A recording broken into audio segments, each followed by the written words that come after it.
Thank you very much. Thank you very much. At first, I would like to introduce myself. My name is Takashi Hosoda. I'm Japanese, but I live in the Czech Republic almost for more than 20 years.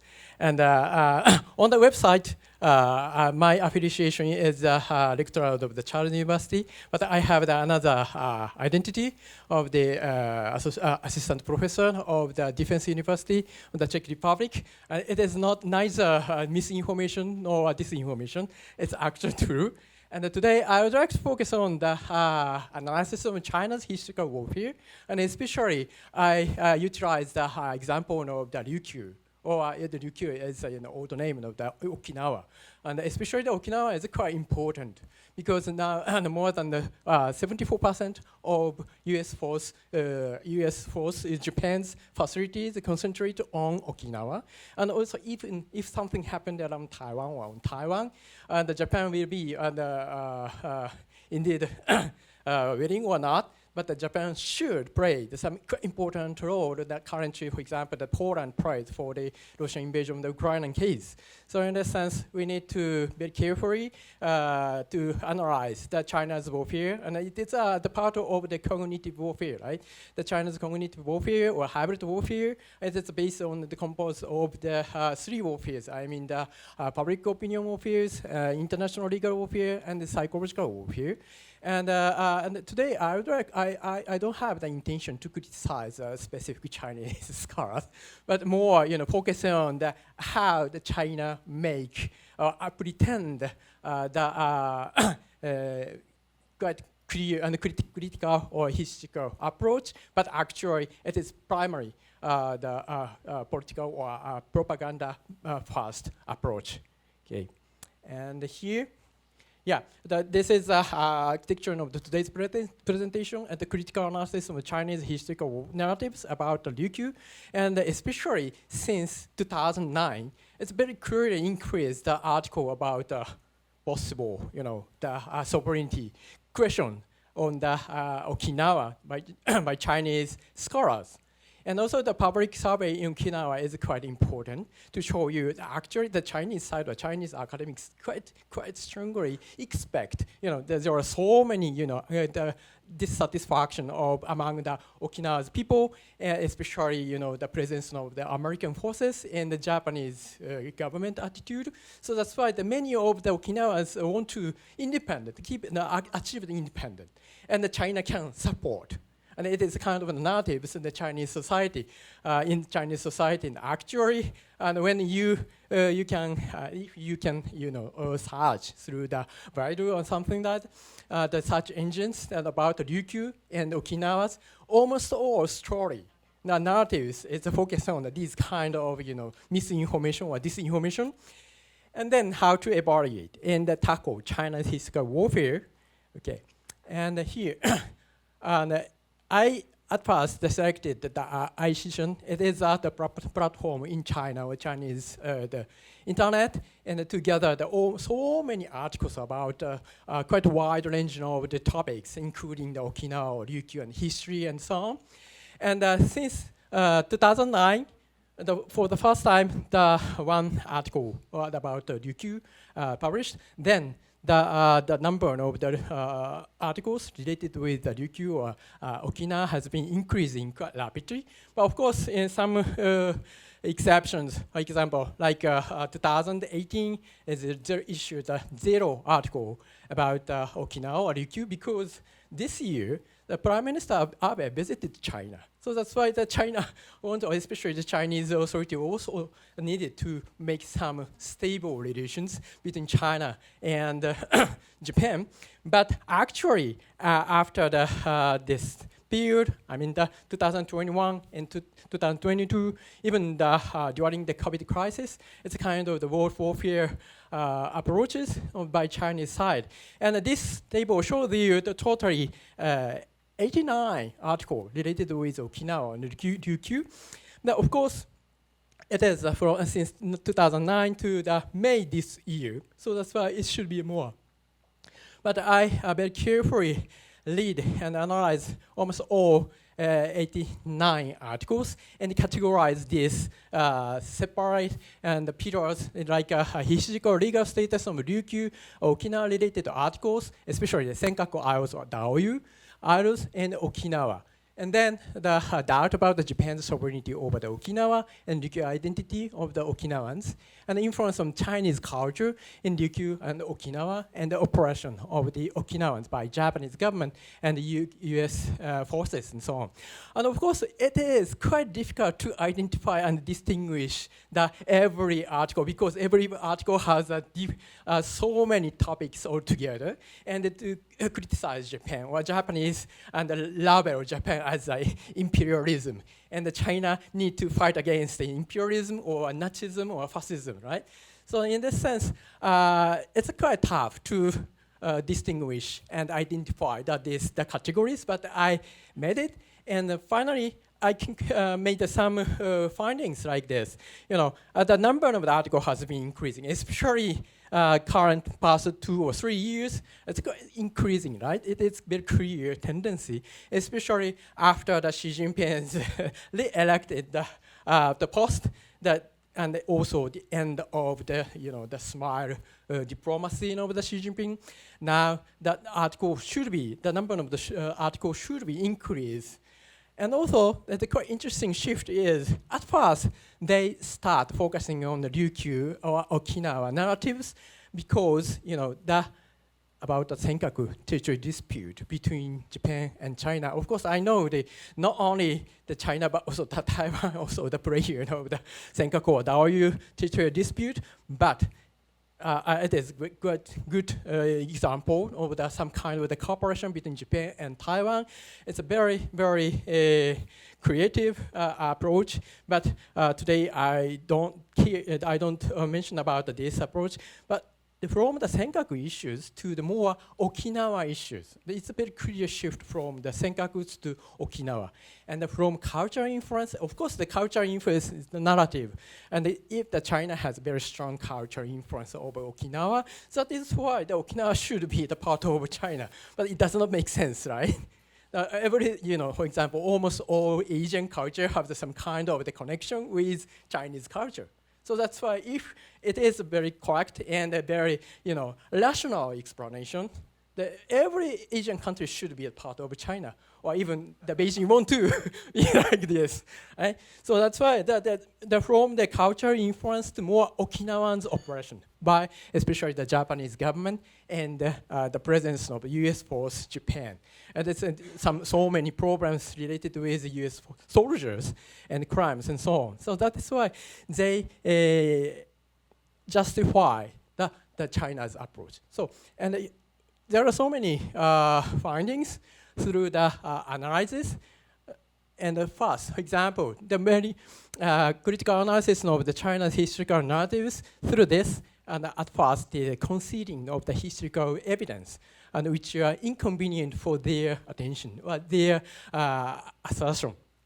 Example, the 2 Chinese scholars published an article in 2014 about the international status of Ryukyu at the time in the record of the Perry's expedition. Now, of course, you may know that William Perry is a special envoy from the United States at that time and traveled from the United States to China, to Ryukyu, to Edo, Japan at the time, and finally to push Edo government, Edo Bakufu government, and to open the Japanese port. And then after the return of their expedition, the Perry and Hoggs published a narrative of the expedition of American squadron to the China seas and Japan. And you can see, and you can read on the internet. So that's why I recommend you to analyze and read these materials. And these 2 Chinese scholars cite this document and also translation version in Japanese, and they concluded that there is no doubt that Ryukyu Island have always maintained the film tribute system of tribute to China, and furthermore, language, customs, laws, and so many of Ryukyu Islands all speak of their relation with China. Right? It is actual, their conclusion. But actually, when I started researching and read the original document, historical material, I found this. Okay, there are so many arguments, and mainly that Japan's relation with Ryukyu is stronger than China. But otherwise, this page concludes, but of this more will be said hereafter. And then another page I found that language, dress, customs, and virtues, and this is of Ryukyu. Ryukyu, it is the old name of the Ryukyu in China. They corresponded to those of Japan, that establishing in the primer with a relationship. So in that sense, it is totally inconvenient, the conclusion, right? So that's why totally they conceal and ignore these materials. And next approach is like this, applying a convenient modern definition of tribute system.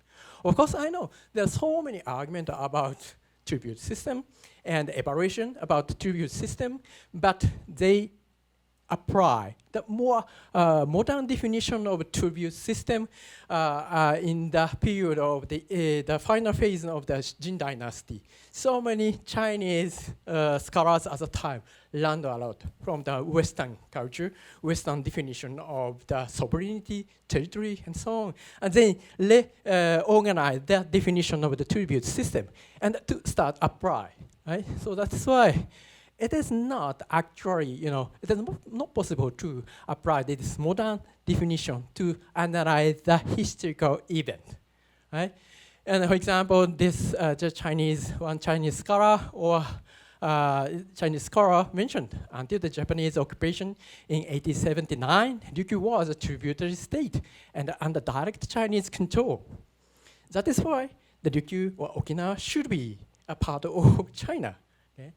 But the tributary system, before, for example, the 2005, another Chinese scholar very clearly mentioned that the tributary system was the expansion of subjective view of China based on wishful thinking by Chinese dynasties.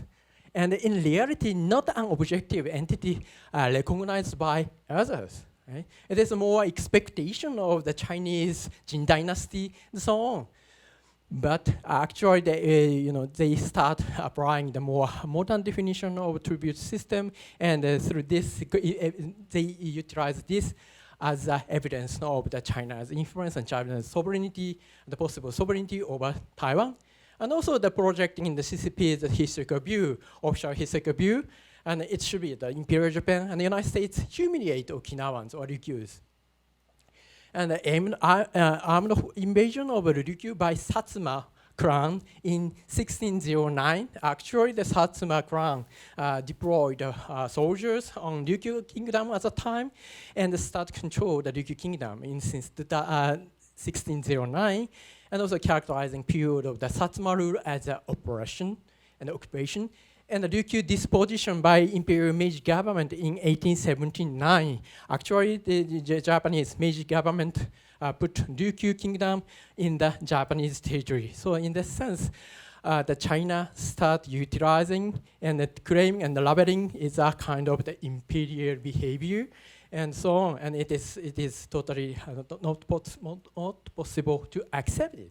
But in the same period, what actually the Jin dynasty or Jin empire did is attacked Jungle Kingdom and annexed it in 1759, and the Zhao elephant invaded Tibet in 1905 and entered Lhasa in 1910. And also, it is quite important, the Ryukyu Kingdom also deployed their soldiers on the other small island around the Ryukyu, like Miyakojima and Ishigakijima, now as a part of the Okinawa prefecture. But at the time, and in the ancient period, on the Miyakojima and Ishigakijima island, also there was another quite small but different kingdom. But the Ryukyu Kingdom occupied them. So that's why it is kind of the common sense at the time as a changing status quo by force. So that's why it is not possible to criticize just the case of Japan, right?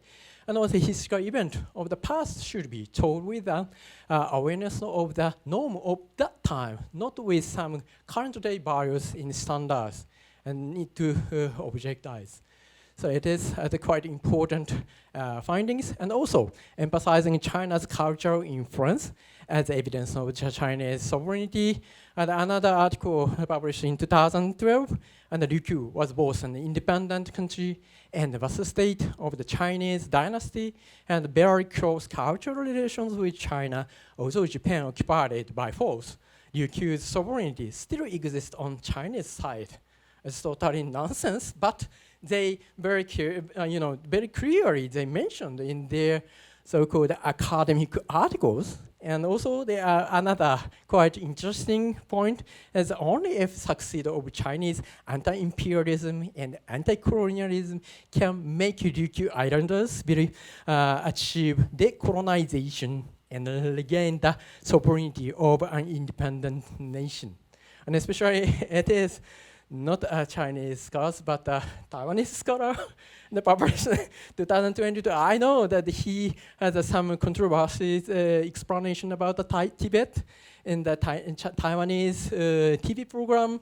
So in a sense, it is. But actually, this article is published on the ICCN website.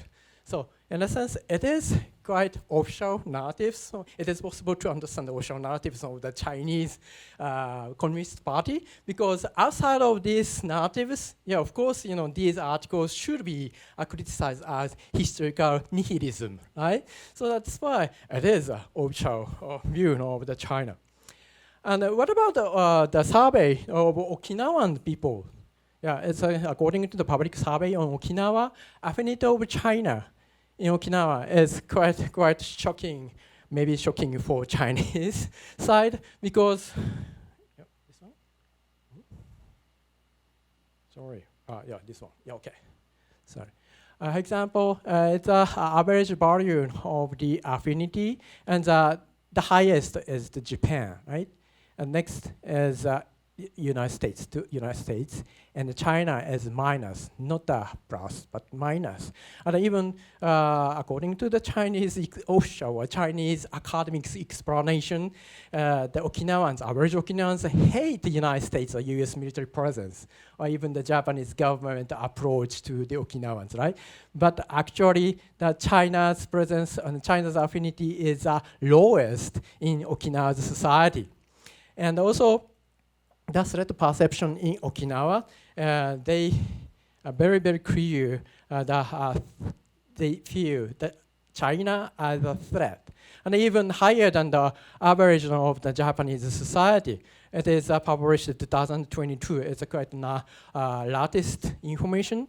And what about North Korea? It's average Japanese more concerned about North Korea than China. But in Okinawa, it's quite higher and the highest than the, of course, the North Korea is a little bit higher, but it's quite high. And South Korea and Russia, and even after the Russian invasion of the Ukraine. So in the sense, there are many Okinawa's people, Okinawa's citizens recognize China as a threat, because you may know the Chinese People's Liberation Army Navy's activities, quite unilateral activities of the Chinese Navy and the Chinese Coast Guard, and every month they came to, and they are almost, I can say that almost every day they deploy and around the Senkaku Isles. And once a month, they enter the Japanese territorial water around the Senkaku Isles. It's a kind of the routine.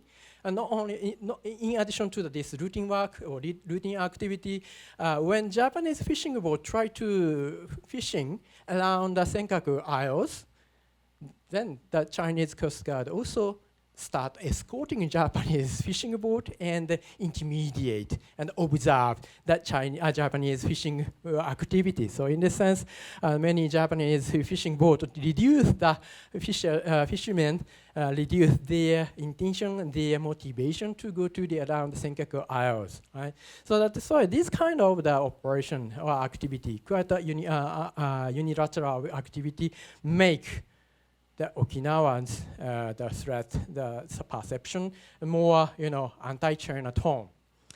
And also, another public opinion. What happened? Not moved.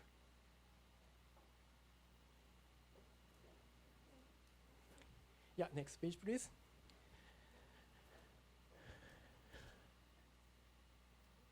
Yeah, thank you very much. And the view, it is the view of the Okinawans on independence. And it is conducted the opinion poll in 2005, 6, and 7. And if the Japanese government approved the independence of the Okinawa should be independent. 24%, 23%, 20%. They reduce and decrease this number. And Okinawa should not be independent, increase, right? And also, if the government of Japan does not support or approve, this number is more lower than this previous one.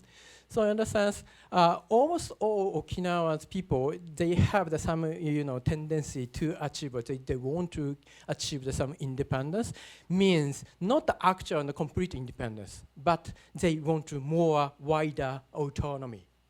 Right? And to decide so many things in the Okinawa's level, not the Japanese central government level. As it does not mean that actually complete independent from Japan. And also the view of the Okinawa's identity, it is also quite interesting. From the LIMS research, 2005, 6, and 7 to 2017 by Tanabe. And it is also to be clear that Okinawan's identity, the reducing, from the 40% to 26%. And the Nihonjin or Japanese also reduced, but either Okinawan and Japanese has been increasing. So in that sense, it is quite against the China's narratives or China's academic narratives. They want to be Ryukyu or Okinawas, and they want to be achieve the independence from Japan. And it's totally, deny this approach in a sense. So, and the next slide is. So that's why they evaluate through the very critical analysis of the China's historical warfare or historical narratives, totally in the favor of the cognitive warfare in Okinawa. Right? Many Okinawans they don't want to actually the independent from Japan, and they recognize China as a certain threat, military threat or security threat. So in that sense, the pretending empirical approach, and it's quite shocking. We always expect, that the Chinese side, on the Chinese scholar, also applied this empirical approach. It is a basis and fundamental of the modern historical research. But actually, the pretended empirical research, but considering historical evidence and the material, and also the applying modern definition on tribute system or other to evaluate history. And also the political propaganda first, rather than the objective and the positivist approach. It is vital and fundamental of the current modern academics. And also the article was written in response of the individual research. It means that always Chinese government explained it is not, national approach. And the China explained that China also accepts, Okinawa as a part of Japan. It is not changed, but it is a spontaneous, voluntary patriotism of the Chinese scholars, and it is a responsibility of the Japanese side and Japanese approach, right? So in a sense, it is quite good approach by Chinese side to conceal the Chinese, offshore pressure, but it's a voluntary basis. And also, it is a quite dreamscape of the China's superiority. That China has a quite great idea, great cultural influence, and also the China is the second biggest economic power in the world, as substructure, and the substructure shapes the superstructure, right? It's from the Marx-Leninism. And the superstructure means the politics. So that's why now China is the second biggest economic world. So that in this sense, China had the second biggest influence, or China should have the second biggest influence on the politics. So this kind of the narratives of superiority, but it's totally ignores the opinion of the Okinawa's people. And then the mismatch between the hard power approach, I mean the People's Liberation Army, Navy, and the Coast Guard in East China Sea, South China Sea, and around Taiwan. But the other hand, they apply the soft power, and it is win-win relations or something like that. Okay, always they explain that China's approach is very peaceful, but actually is problematic. So in a sense, it is quite failure of the cognitive warfare in Okinawa. But I wonder, these narratives is not for Okinawans, but target is domestic Chinese and the people in the global south. I'm sorry, I personally dislike this labeling of the global south, but it's quite useful, so that's why I use this here, the global south countries. And actually, for example, the Greg Pauling of the CSIS once pointed out, that China's narrative is related with South China Sea. Their main customer is not the advanced country or developed country, but more like African countries and the Asian countries and so on. And they don't have some specific filter, personal filter or personal filter against China's narratives, but we have already some kind of the personal filter, right? So that's why it is more easy to spread. And how to tackle China historical warfare, it is just some my quite a limited idea. So that's why I would like to ask your recommendations and to improve these ideas. And of course, it's a fact-checking mechanism, but every country has some kind of the fact-checking mechanism, but it is more in general terms and also not the specific against China's hybrid warfare. So that's why we need some kind of regional or sub-regional basis of the fact-checking mechanism.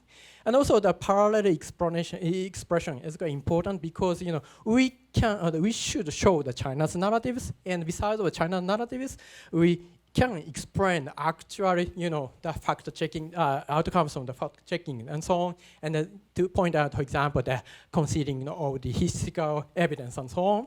And also, another approach is so-called the critical data approach, the date on which a dispute over territory criticized, and the date after which the actions of the parties can no longer affect. It is a quite basic approach of the international law. So in the sense, especially about the territorial dispute. So in the sense, the critical date approach, if we can apply for these historical warfares and the issues before the China start, the concern and spread the narratives, it is quite important, right? And also the fact-checking promotion in the global south countries is quite important, and they don't have the certain filters, so that's why we need to support, we need to capacity building of these peoples. Okay, and I'm so sorry, very rushing, and thank you very much for your attention, and I would like to ask you a question. Thank you.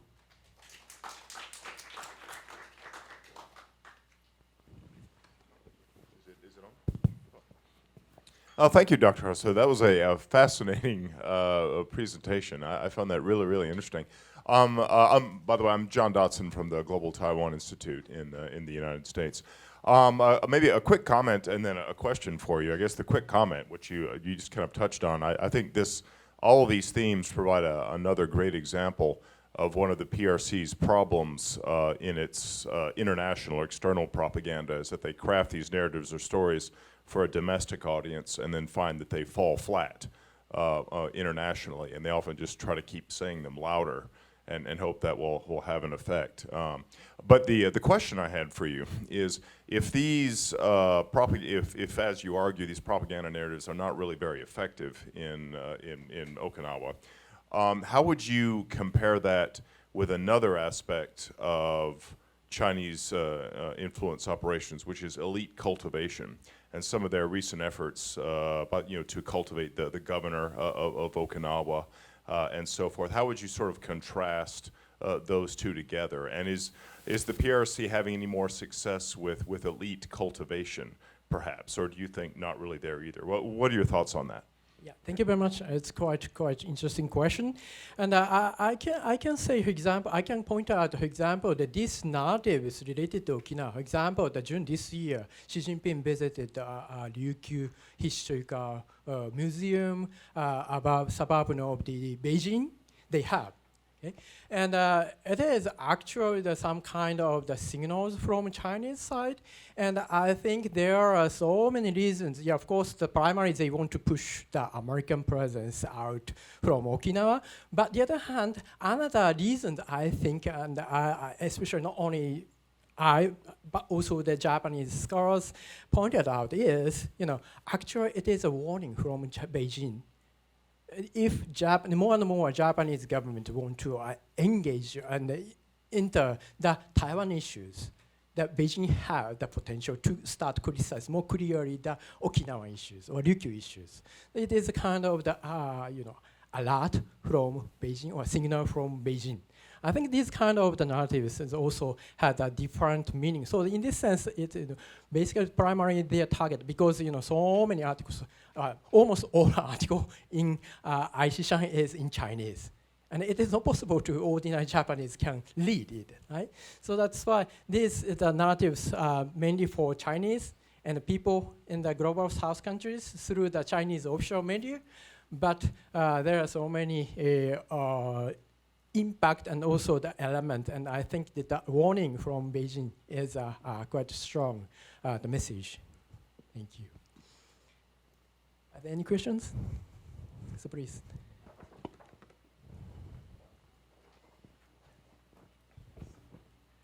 Hi, I'm Ryan, China Media Project. I was wondering, why do you think that the proportion of Okinawans reporting their identity as just Okinawan has been falling? And do you think that the increasing threat perception from China is an important factor? Yes, I think it's totally depend on the generations of the Okinawans. Also, it's a quite clear difference, and especially in the very latest period, the younger generation of Okinawans people, the more affinity of United States, and they very clearly believe in the America's commitment, and if something happened. But of course, the more elderly generations, it's a very strong influence of the not directly, already, unfortunately, or not directly with lessons and the land and also the experience, the direct personal experience during the Second World War. But after the Second World War, the quite, harsh control by the American military control, and also some, the unwilling of the Japanese government to treat Okinawans. So that's why this very clear difference of